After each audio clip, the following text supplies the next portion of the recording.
Bonjour, ici Lydia Placet. Bienvenue sur l'épisode 5 de mon podcast Libérez votre temps. Alors aujourd'hui, on va parler des notifications. Voilà, c'est un sujet que Jérémy a lancé. Donc Jérémy, la réponse est pour toi. Voilà. Et pour les autres, si vous avez des questions comme Jérémy, je vous invite à me les poser en commentaire ou à me les envoyer par mail à lydia.placet@gmail.com. Alors, les notifications. Ouais, je sais, vous en avez plein, vous en avez sur tous les supports, sur les réseaux sociaux, sur les emails qui arrivent. Et surtout, vous avez peur de rater quelque chose. Ouah, et si je rate la notification de quelqu'un, et si je rate le truc super important qui va se passer dans le monde et que j'aurais été informée après tout le monde. Waouh! Ouais, c'est vrai. C'est dur de couper les notifications parce qu'en plus, il y a ce petit pic de dopamine dès que vous regardez les notifications, vous voyez que oui, il y a quelqu'un qui a pensé à vous. Ça fait trop plaisir. Alors, qu'est-ce que j'ai fait moi pour me libérer de tout ça? Bah, c'est simple, en fait, j'ai coupé les notifications. Euh, Ça s'est pas fait tout de suite, je préfère le dire. J'y suis allée étape par étape sur chacun des supports que j'utilise, que ce soit les mails, les réseaux sociaux, et la messagerie aussi WhatsApp, voilà, parce que je suis beaucoup sur WhatsApp. Et comment j'ai fait ça? Bah, en fait, j'ai commencé par couper la notification de son, parce que c'est vrai que ça fait du bruit, ça vous dérange pendant que vous êtes en train de travailler. Et j'ai coupé aussi les notifications visuelles, parce que c'est vrai que le petit truc qui s'affiche sur votre téléphone, c'est pareil, ça vous gêne. Alors pourquoi j'ai fait ça? J'ai fait ça pour deux choses. Première chose, c'est pour récupérer des moments d'attention. Bah ouais, pourquoi en fait à chaque fois qu'il y a un petit pic de notification, bah, ça détourne votre attention de ce que vous êtes en train de faire et au final vous perdez en efficacité. Et ça pour moi l'efficacité et être présente à ce que je fais, c'est ce qui est le plus important. Donc j'ai commencé par couper toutes ces notifications pour cette raison. La deuxième notification, elle est écologique. C'est vrai, je ne vous parle pas beaucoup d'écologie, mais moi, la planète me tient à cœur. Et en fait, je vois qu'à chaque fois qu'il y a des notifications qui s'affichent, bah, ça consomme de la batterie, ça utilise plus de batterie sur mon téléphone. Et en fait, il va falloir que je le recharge plus souvent. Déjà que je le recharge à peu près 2 fois par jour, bah, en fait, quand j'ai activé les notifications, je me suis rendu compte qu'il était branché quasiment toutes les 2 heures, quoi. Ça paraît idiot, mais bon, ça consomme de l'énergie. Et voilà, moi, je veux un petit peu sauver ma planète. Donc ça, c'est pour la petite touche, hein. Ensuite, bah, comment on se libère de cette dopamine? C'est vrai que ça fait du bien la dopamine, d'accord? Et on en a tous besoin, et je vous dis pas de vous en priver, je vous dis juste de la réguler. En fait, c'est pas la même chose. C'est-à-dire que, effectivement, je suis pas complètement coupée du monde non plus.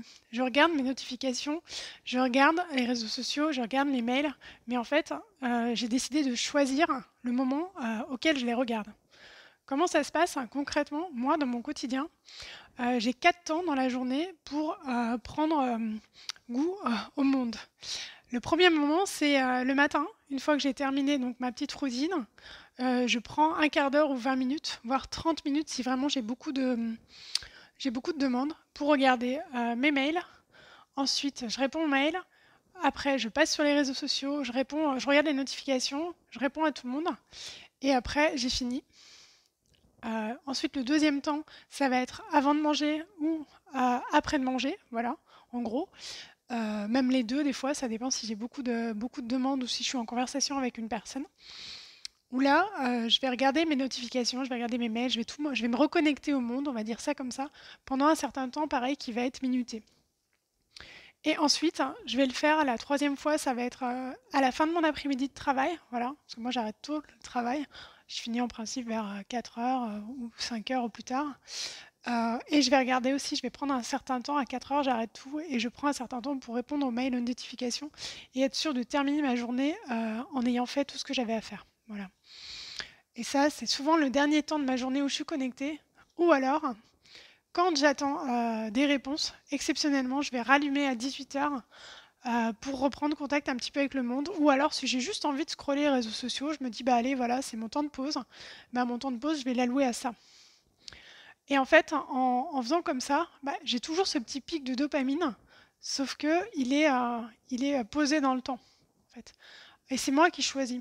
Je ne suis pas envahie par le monde extérieur, c'est moi qui choisis de me connecter au monde. Et en fait, rien que de faire cette décision-là, et ben ça change tout, ça change toute la perspective parce que vous n'êtes pas dans l'attente de oh, quand est-ce que j'ai une notification. Vous vous dites j'en aurai peut-être et je vais regarder à ce moment-là.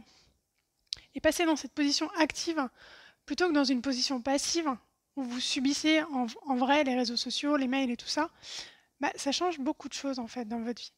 Vous allez, vous allez pas vous en rendre compte au début, mais sur le long terme, ça change beaucoup de choses. Ça change que voilà, je suis plus présente à mes activités quand je les fais.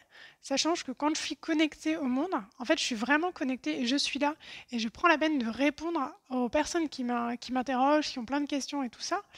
Et je suis pas distraite en fait. Je suis pas en train de faire 15 trucs en même temps. Je suis en train de faire que ça. Et la qualité de la présence que j'apporte aux gens, eh ben, c'est vachement précieux. Donc je vous dis pas de tout couper du jour au lendemain parce que moi ça m'a pris un certain temps. Je vous dis juste de réfléchir à quelle notification en fait vous voulez recevoir déjà. C'est juste choisir. Moi pour ma part, les seules notifications qui restent sur mon téléphone, ça va être les SMS et les appels. Parce que voilà, si on m'appelle, c'est que c'est une urgence. Sinon les gens en principe ils m'envoient un WhatsApp ou un LinkedIn ou quelque chose ou un mail. Mais voilà, au moins le téléphone, il reste vraiment un outil axé pour l'urgence et pas pour la dépendance. Et je vous propose de travailler un petit peu comme ça, c'est-à-dire de vous mettre vos propres limites à votre rythme. Bien sûr, on ne peut pas tout couper d'un coup, mais on peut commencer à se dire, est-ce que ça, j'en ai vraiment besoin? Est-ce que ça m'apporte vraiment du bien?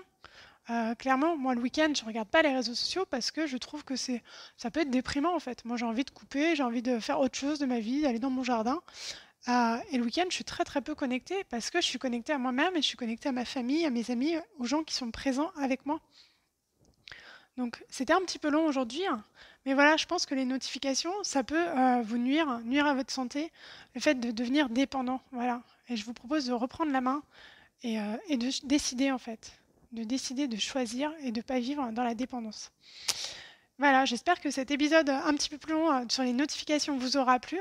Si vous avez d'autres questions et si vous voulez que je creuse un petit peu plus ce sujet dans un prochain podcast, bah, vous pouvez m'écrire. Je réponds toujours, comme Jérémy va le voir. Et je vous dis à la prochaine. Salut!